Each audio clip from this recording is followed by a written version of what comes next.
is Anna McCrory. I work with the Canadian Association for Community Living.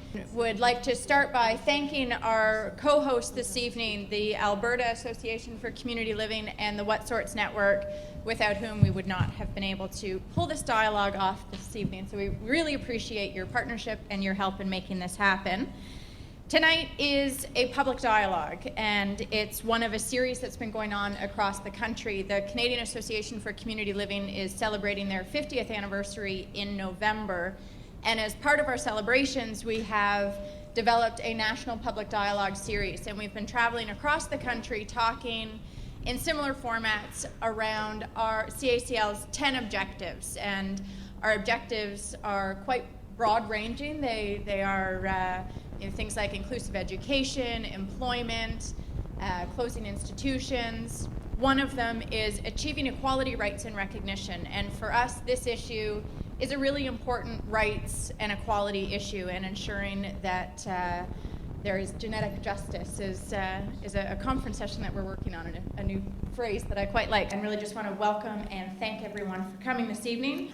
Briefly, I will introduce, in the middle of the table is Dick Sobsey, and Dick has kindly agreed to moderate the panel portion of this evening, and really once we get through some of the panel presentations, we hope to flip it to the audience and have more of an interactive dialogue on the issues.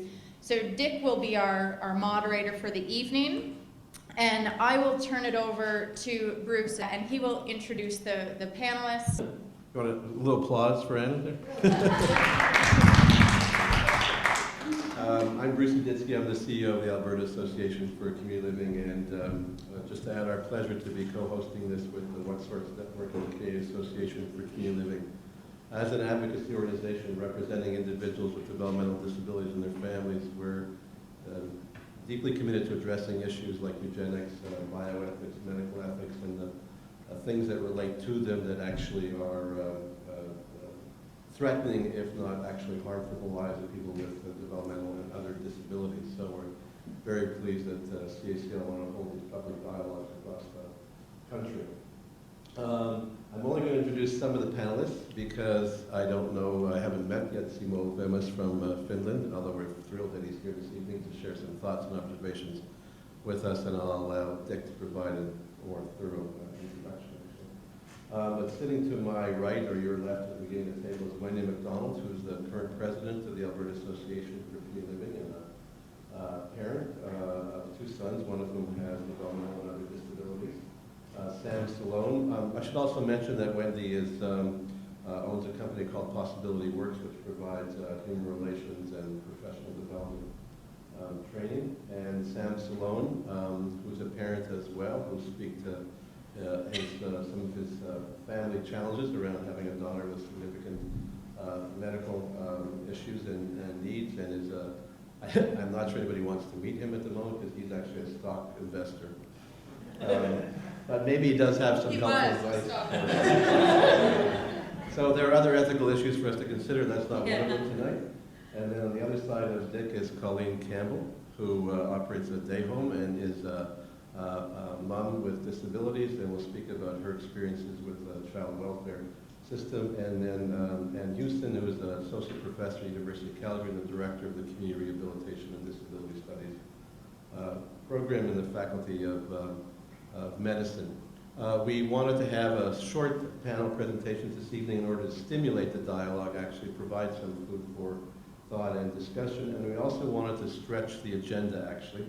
And so whether we're successful or not will remain to be seen, but it'd be entirely my fault and responsibility if we don't achieve that goal. I think it's relatively easy for people to understand, for example, the roots of sterilization, for example, and the changes we made around that. I think it's much more difficult to see how, in fact, little has changed with respect to our values around people with developmental disabilities actually able to parent. And so we wanted to suggest there is both the evident eugenic ideas historically, and then the continuing deeply rooted values that emerge in other ways today.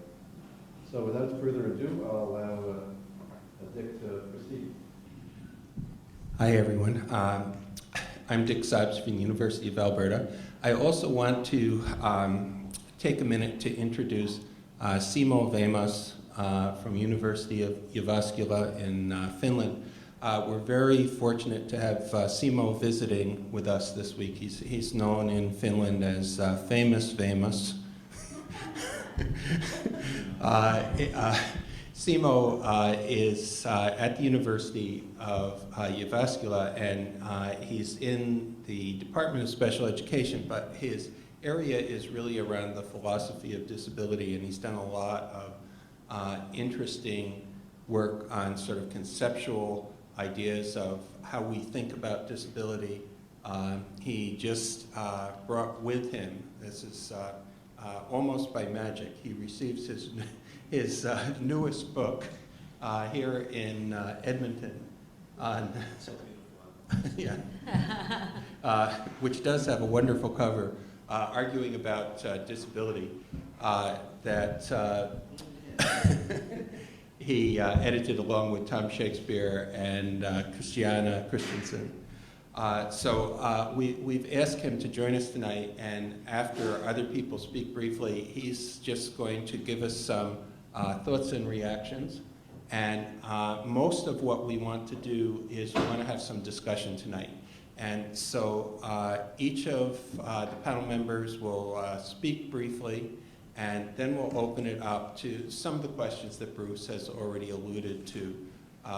What are we doing and why are we doing it around issues of genetic counseling, life and death issues, issues that speak to who we really want to be part of our lives and part of our society. So I'm going to go ahead and turn it over to Wendy to get us started tonight. Thank you.